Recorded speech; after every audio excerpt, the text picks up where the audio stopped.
Look beyond the picket line. There's a woman fighting for what she believes in. Look beyond the layoff. There's a neighbor whose whole world just collapsed. Look beyond the technology. There's a child who will live to see another birthday. At Global, we put a face on every single.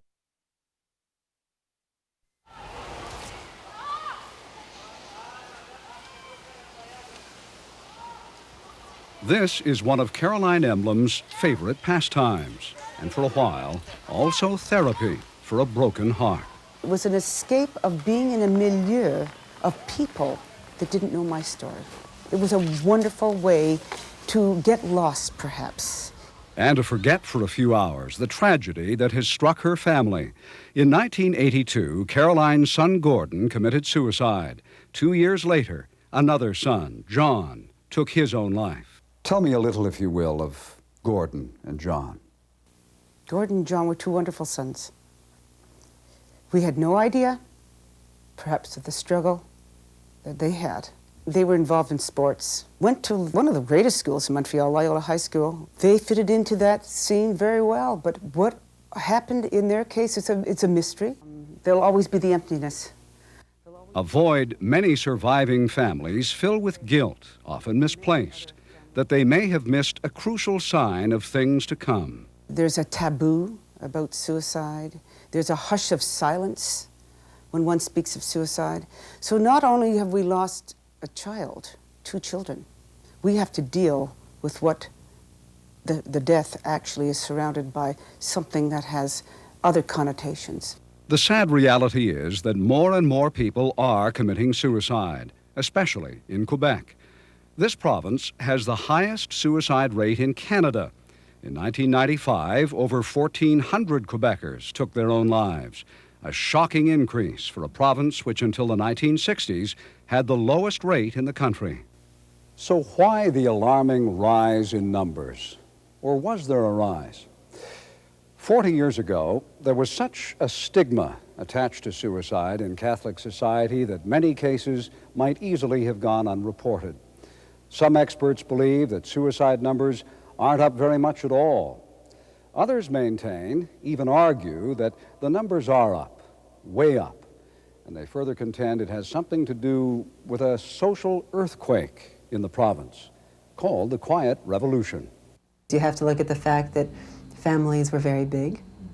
Families were very rural, too. There were a lot more people in the country setting than in the city. There was religion, which played a huge factor. I'm not saying that we should necessarily go back to having 13 kids and go to church every Sunday, but we did lose something that we haven't replaced. You had the sense of community that we lost. It was confusion and loneliness that led Julie Patty to try to take her own life at the age of 13. I think in general it was just sort of real sort of teenage angst, and growing up I just sort of had a hard time dealing with things, I guess. How long after your attempt was it before you decided that you wanted to live? I guess I was about 15 or 16, and I just met a really good group of friends, and I finally felt like I fit in, and all of a sudden had people that I could talk to. Discussion, talking about the hurt with other survivors of suicide, has also proven to be the key to Caroline's recovery. In the milieu of a self-help group, we listen to the stories over and over again, and we find that in telling our story, we are healing ourselves. Every year is so different, especially when you're growing up and you don't know what your life is going to be like a year from now or 2 years from now, and that it's just so important to hang in there and just keep looking towards the future, because there's always something to hope there's for. always something to hope for, yeah. We must honor the happy days that once brightened our lives and eventually learn to let go. We move into a new life without forgetting the old one.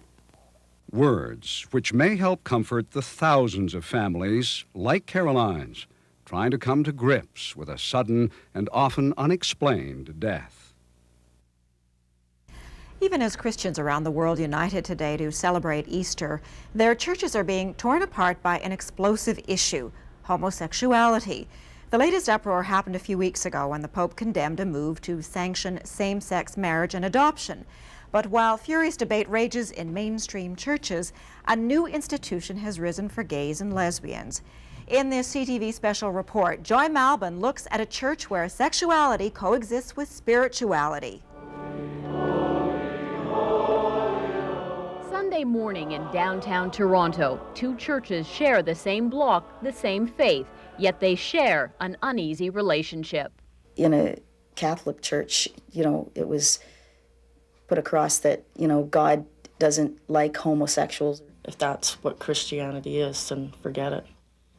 I guess I will go to hell. But in this church, not only does God like homosexuals, God accepts their lifestyle. And for Sherry and her lesbian partner, Twyla, this church, a gay church, has become a refuge, their spiritual home. And we are the people of God. All are welcome to come and receive. The role of our church is to say to people that what the church has said over the last couple of hundred years about homosexuality is wrong. The church has made a mistake. Perhaps no other issue today cuts so deeply into the heart of Christianity than homosexuality. While most denominations accept gays and lesbians, many stop short of an open-armed embrace. As the Bible says, love the sinner, not the sin. And that's whether it's homosexuality or fornication, adultery, whatever. All of these are destructive instincts. By making these kinds of prejudicial statements, the old line denominations are alienating a lot of people. One of the outsiders is Reverend James Ferry, a gay Anglican priest. I don't feel fully welcome right now. I feel sort of tolerated. Reverend Ferry was fired by his own bishop and stripped of all religious duties. Still, he refuses to abandon his church. I'm hanging in there because I want them to change the way they're behaving. Start acting as though you really believe that the church is about justice and reconciliation. But the road to reconciliation may be a long one. A few weeks ago, Pope John Paul condemned a move that would sanction homosexual marriages and adoption in many European countries. So sensitive is the issue, few in the Catholic Church will freely talk about it. Gay and lesbian people are leaving the church in droves and having no faith community, no one to be there when they get sick, no one to be there to baptize their children, to bless their relationships, or even to bury them. This is my body. While the faithful search for a way out of this religious tug-of-war, this church remains a sort of spiritual oasis for those who once felt like outcasts in the eyes of God. Receive these gifts as God's gifts. Society has to come around and accept gays. I think for the church, once society does, and I think the church may follow. As you receive these gifts, celebrate who you are and who you are for each other. Go now and see Jesus. Joy Malbon, CTV News, Toronto.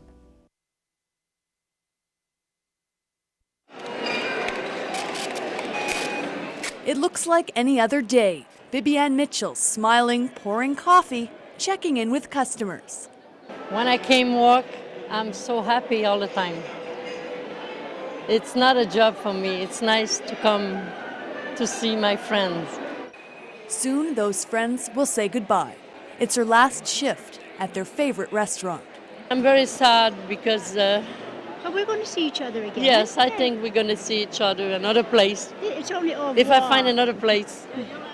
For 20 years, Bibiane's worked here at the historical Eaton's Dining Room on the 9th floor. We're very grateful for her friendship and her services. She's a very lovely person. Her customers span the generations. Some have dined here for 20 years, others for just a few. Mrs. Mitchell's the waitress. She knows who wants decaf. She knows what, people want. You want the special quiche. You want, she knows that. In a few short hours, the restaurant's doors will close for good, for the first time since 1931. You work so many years in the place, you can't go just like that. So, I'm sad today. Bibiane's just one case out of many. This dining room's full of Eaton's employees out of work. And like many of them, she's losing more than a job, she's losing a home. When I wake up this morning, I feel to cry, and I don't know what I'm going to do. When we see the people we love for the last time, that's hurt very much. Heidi Westfield, Global News, Montreal.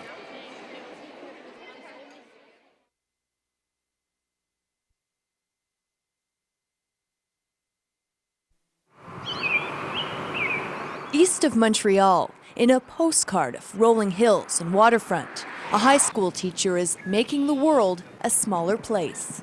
Dear Mr. Damour, I wish to let you know that your message in a bottle has been found. It started as a class project, a way to help his students learn to speak English. My students live in Granby, and they will work in Granby, so they won't see much outside of the city. I wanted to prove to my student that English is spoken everywhere in the world. He had each of them write messages that were put in bottles to be cast into the Atlantic Ocean. I write my name and my address and my city and what I like. 5 questions to the people who receive the letter, and my favorite sport. 8 months later, the first answer from a fisherman in a small village in Denmark. I was amazed because I thought that it's gonna take at least 5 years before we get an answer. Then 3 more arrived from as far away as Bermuda and Scotland's Orkney Islands. But it was a response from closer to home that really struck a chord. After I tell you this story, I am hoping that you will realize that finding the bottle has been a very good thing for us. It came from a woman who found the message right after the Swissair plane crash off Nova Scotia. She was scouring the waters off Peggy's Cove, looking for signs of disaster. Instead, she found a message of hope. It was like a pain relief for them, so they really appreciate that. And I was very, very happy. Louis is sending more messages this spring, opening a window on the world for his students and opening the world to a small Quebec community that holds big dreams in plastic bottles. Heidi Westfield, Global News, Granby.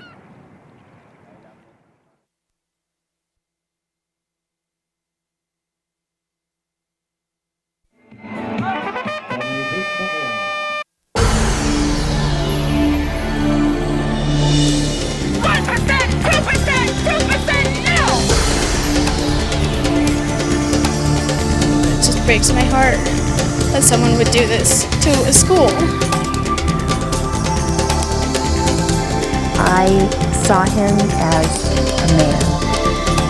3, 2, 1, and liftoff of Space Shuttle Discovery.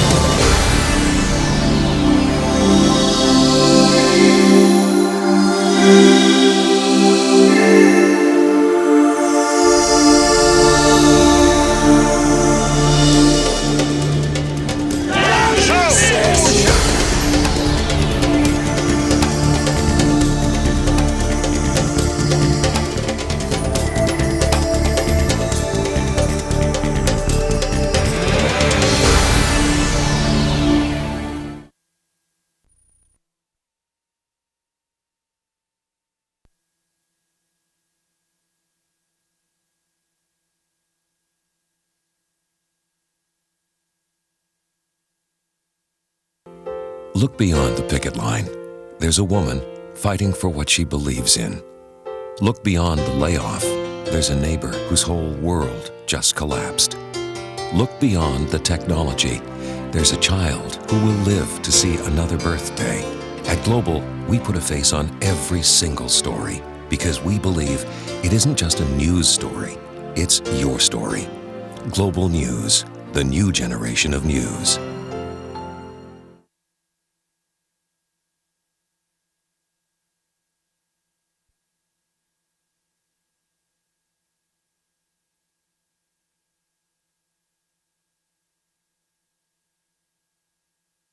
It's not the whole world. It's your world. It's about who you are and where you're going.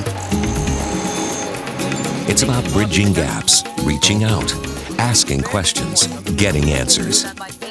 It's about passion, charting new directions, new beginnings.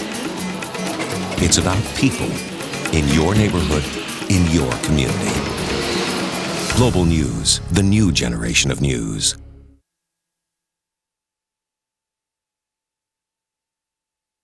Do it sex selection. Magnetic therapy. Chromosome abnormality. When it comes to your health, there's so much to know. Sometimes it's hard to keep up. The unconventional treatment. So Global's Janine Phillips follows it for you. These pills also can cause heat exhaustion. Researchers are finding more risks. The technologies and treatments, the cures and comforts. She'll help you separate the hope from the hype. Your health on Global. News that's good for you.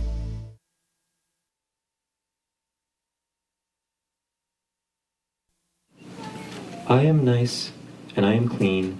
You are dirty and obscene. Chapters Bookstore is ringing in the new year in fine literary form. An evening of spoken word with a group called the Millennium Cabaret. 1999, getting it started off with a bang. But even here in this house of words, they can't get it right. How do you spell millennium? L-M-M-I-L. It's a source of serious confusion, an enigma that swamps the human mind. M-I-L-L. Hang on, I need a pen and paper, I don't know. M-I-L-L-E-N-E-I, I forgot. A question almost as daunting as the new millennium itself. It's problematic, isn't it? It is problematic. There's another vowel missing. I'm willing to bet that it's another vowel that's missing. M-I-L-L-I-N, I don't know. Okay, M-I-L-L-I-M-U-E-N?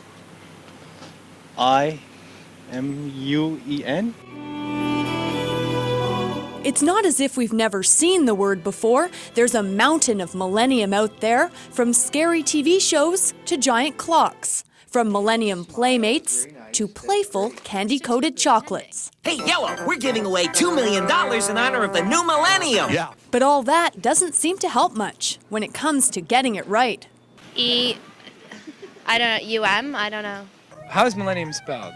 Do you have the answer? We do, and we'll spell it out for you. M-I-L-L-E-N-N-I-U-M.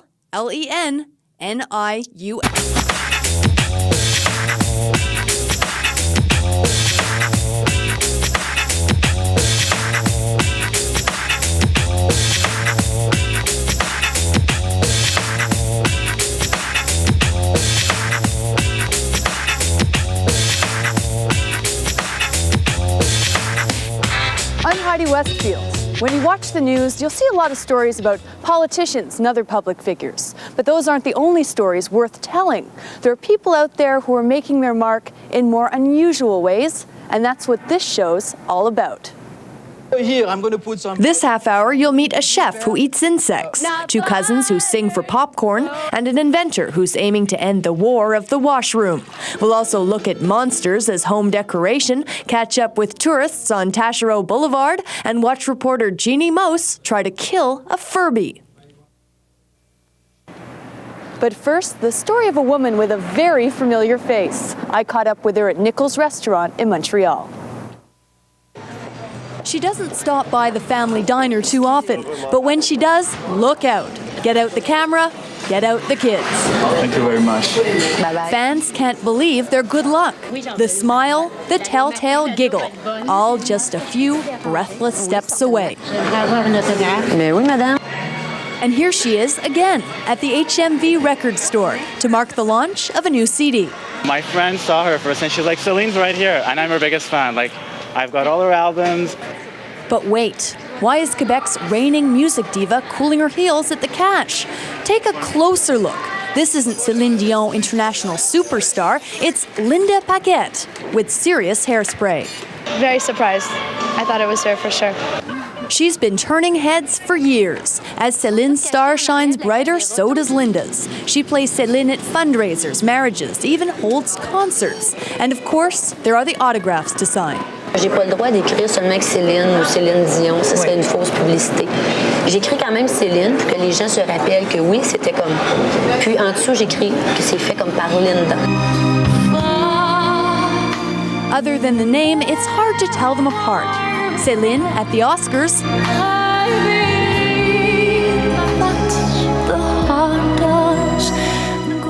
And here's Linda, a feast of expression at Jimbo's Bar.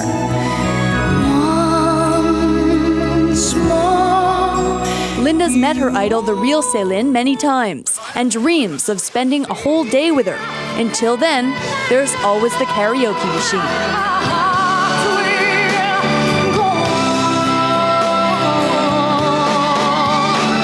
Linda Paquette also holds concerts in and around Montreal for Céline fans who want a taste of almost the real thing. And speaking of talent, our next story is about two cousins who've carved out a real niche for themselves at the movies. They've turned popcorn into performance art, all to get a taste for showbiz. Stepping out with my baby. At most theaters, the movie is the main attraction, but here, there's a little more to the show. Thank you, Joel. Don't be fooled by the uniforms. Tina and Lorena are artists, poets, who sell their wares with a song. Don't wait for tomorrow, eat with me when you're hungry. It's not your average part-time job. Then again, these aren't your average workers. They're like, you actually do that? You're not shy, you're not embarrassed? And gutsy and strange. No, j'ai besoin du Coca-Cola. It's off-Broadway with a crunchy twist. Whenever we think of popcorn, forget it. We just start writing songs. We want some candy, yeah. We enjoy performing. So we thought this was a good opportunity. We thought it was good to start here. A chance to get a flavor for showbiz, to test their talents on a live and captive audience. Very funny. Thought they were pretty courageous to go out there and sing in front of that crowd. Thought they were fantastic. I want to know if they wrote their own song, actually. Sometimes they do, and sometimes they need a little help greasing their creative gears. Love is adding topping, it's margarine, not butter. So I think I'll have some right now. It won't win a Grammy, but it could be the road to a bright career. I'd like to try theater and film and television, everything possible. Wherever you are. Until then, the theater is their stage, and popcorn, their air-popped inspiration. You wanna buy our corn. That's it.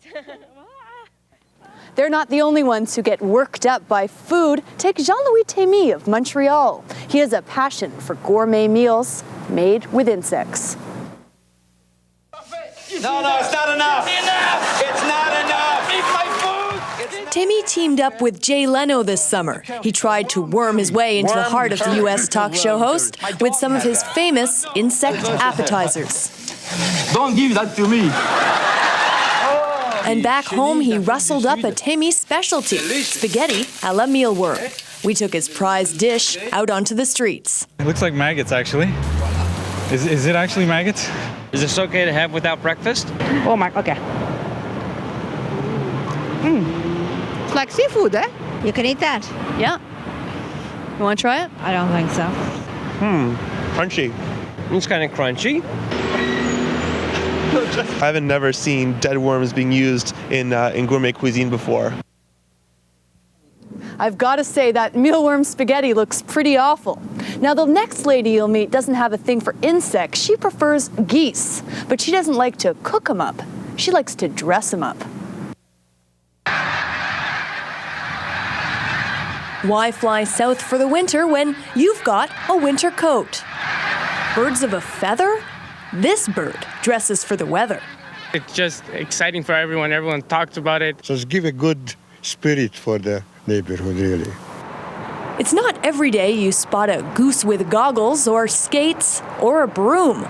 Then again, Joy's part of a special breed. Well, there's no concrete proof that it's a wild goose, but we do know two things. And what's that? She's non-migratory and she wears exquisite plumage. Exquisite and elaborate. Joy's got more than 350 outfits and a collection of fur coats. And she has little pillbox hats in the mink to match. Joan Lunan started making the clothes a couple of years ago. Now her basement's a factory for fowl.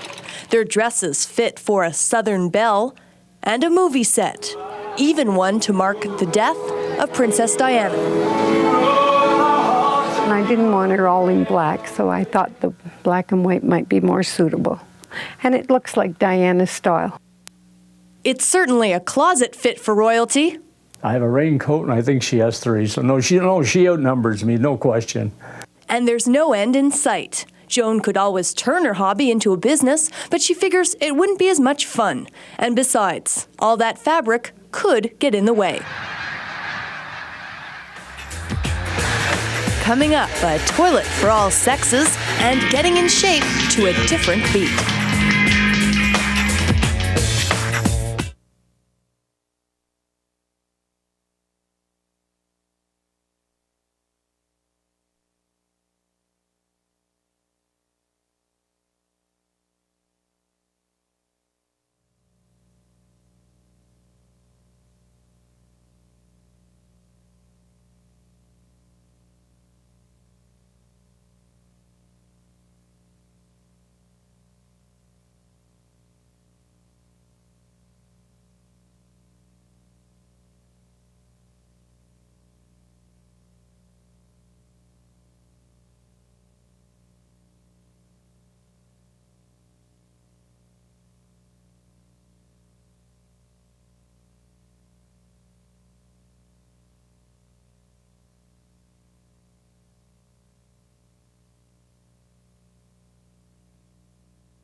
A battle of the sexes rages in washrooms across the nation, a battle over the status of the toilet seat. Women like it down, but men insist on leaving it up. Now a couple of inventors from Winnipeg have come up with a solution of sorts. They call it the considerate seat.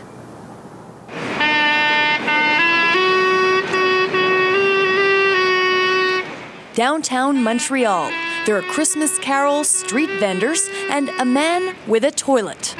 It's different. The man is Tim Senyuk, better known as Toilet Seat Tim. He's hawking a new invention. It's a toilet seat that lowers all by itself. Who hasn't got trouble from their wife for doing the porcelain splash here? Come on. Anybody? I didn't think so. I think it's a great invention. I really do. The concept is fairly simple. It's a network of springs and hydraulics. No batteries, no plumbing, no electrical, installs like a traditional toilet seat. You can adjust how fast or slow you want it to go down. The point is, it does go down, all by itself, to rid the world, once and for all, from the pain of the porcelain plunge.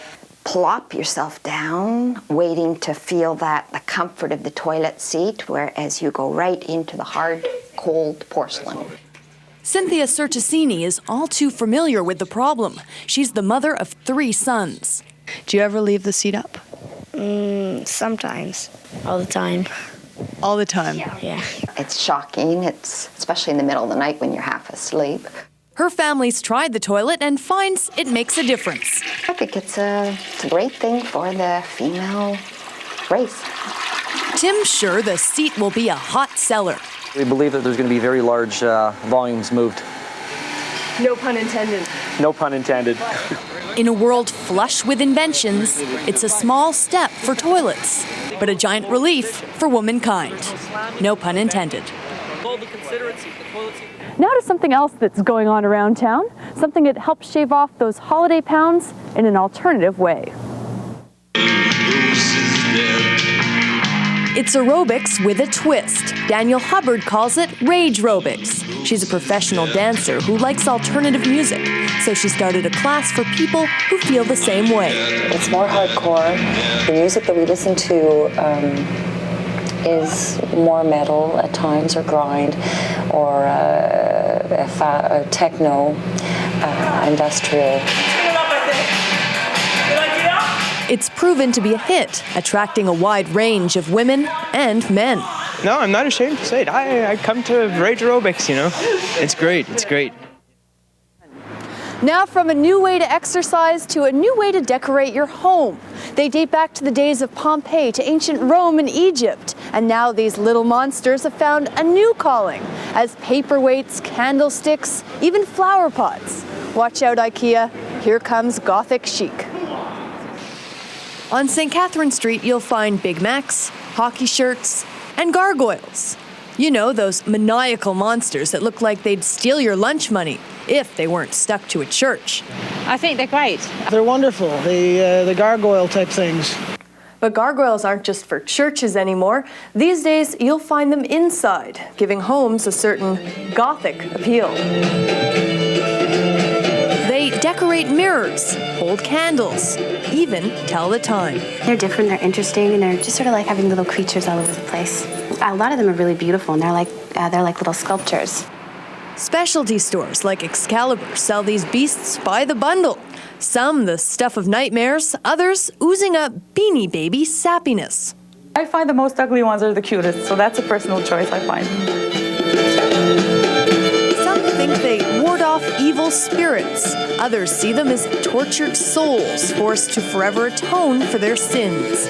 But whatever story they tell, one thing is for sure, they sell.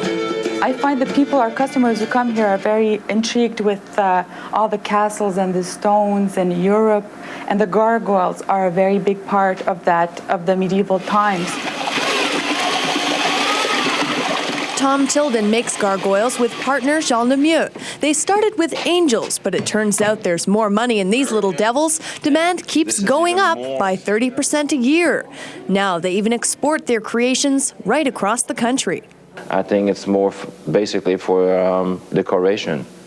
I think people enjoy having a little monster around the house. For some, there's a certain beauty in the beasts, and they make great card holders. Up next, the inside story on Furby Mania and the mystery of the missing nipples.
One of my favorite reporters is Jeannie Most. She works for CNN in New York. She's known for tracking down bizarre hobbies and trends, but some of her best stuff is actually about everyday things we don't pay much attention to, like this next piece on traffic cones. You may never hear a cone moan, but imagine being mowed down like bowling pins, choked by exhaust fumes, left for dead like roadkill. What's the lifespan of a cone? You call this a life? Some of them, the very first day you put them out there, could get hit by an 18-wheeler, they're done for. Others last for 10 years or more. We went to the birthplace of many a cone. Work Area Protection Corporation in St. Charles, Illinois says it's the largest cone manufacturer in the world. We are the king of cones, yes.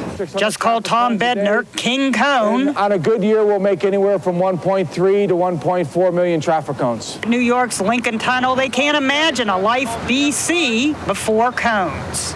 Critical part of our operation. Without them, we'd be lost. Of course, cones have big relatives and little relatives that range from rubber band rests to door stops. In the newsroom, we use cones to steer traffic away from folks being interviewed. Why, even the president is protected by cones. And next time you're in a cone zone, stay on your toes and keep off theirs. Ginny Mo, CNN, New York. It's one of the hottest toys this holiday season and one of the hardest to get. Yes, he does. They're called Furbies, and they're almost impossible to find in stores. Parents are going to extreme lengths to get their hands on them. They're selling for hundreds of dollars at charity auctions. In North Carolina, 10 women jumped into a ring for the chance to take home the toy. Jeannie Mose has this look at Furby Mania. Need a toy that thinks fingers are finger-licking good? A toy that toys with you. Oh, careful. A toy capable of creating kitty chaos. Furby may not have much sense, but he's got a lot of sensors. Furby has 7 sensors that you can interact with. Furby was force-fed finger food, but his favorite kind of chip is computer, according to inventor Dave Hampton. The technology is about equivalent to the Apple II. At the FAO Schwartz launch, Furby wasn't the only thing programmed. And we're going to practice clapping, all right? Kids came through. And adults were snapping up Furby. $35. $35. Why is it so expensive? From the mouths of babes, what comes out of Furby's mouth is a fantasy language called Furbish. Hyundai. He even comes with a Furbish English dictionary and eventually learns English. That would be like the next step, making actually one that would give birth. Which reminds us of the movie Gremlins. Notice the resemblance when water was spilled on a gremlin. Great, thanks a lot. Sorry. It reproduced. But when we tried water on Furby, all he did was burp. Finally placed him on 8th Avenue, where bicyclists and motorists tried to avoid him, nevertheless. But Furby kept twitching. He's harder to kill than a gremlin. Furby's just tickled not to be roadkill. Ginny Mo, CNN, New York. Still ahead, taking in the sights of Gasoline Alley and the bare truth about advertising.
It all started with a simple question from someone in our office who noticed that an ad in an department store flyer wasn't all it should be. We all wondered about it, so we started asking some very pointed questions. Take a look at this picture. Now look again, a little closer this time. What do you see? Or should I say, what don't you see? There's no nipples. The nipples, yes. Not there, gone. What, the nipples have been removed? It's Heidi Westfield calling from Global Television. We weren't sure what happened to the nipples, so we called the Bay to find out. We don't see any nipples, and I was wondering why that's the case. They didn't have any answers for us, so we decided to investigate ourselves. We bought one of the bras in the ad from the Bay. Now it's definitely see-through, so why no nipples in the flyer? Maybe they don't have any nipples. It's funny. It looks funny. The image was changed with the help of people like Robert Monté. He says companies are moving away from this kind of touch-up, but you'll still see it done in more conservative circles. It doesn't take very long to do. Sort of an electronic cosmetic. Yeah, electronic cosmetic surgery. It's one of the great puzzles of human morality. You see them on catwalks. You see them in museums. They're even used to sell soap. But not here. Is there any law which prohibits the exposure of nipples in this kind of flyer? As far as we know, no, and it would be a corporate decision. I was wondering, why do you think the Bay chose to hide the nipples in this situation? I do believe the decision was made by the Bay because this is a sensitive area, question of corporate image. They don't want to attract any undue attention. Would you be offended if you saw nipples? No. No. No. It would be like taking Mona Lisa and then changing it just because it's to modernize it. Most people we spoke to wouldn't mind seeing the women au naturel, but others agreed with the touch-up. Would I be offended? I don't know. Yeah, I think I would. If they decided to remove the nipples, they must have had a reason for it if they went to all the trouble of digitally removing them. Maybe, but you have to keep an open mind. A world without nipples just wouldn't be the same.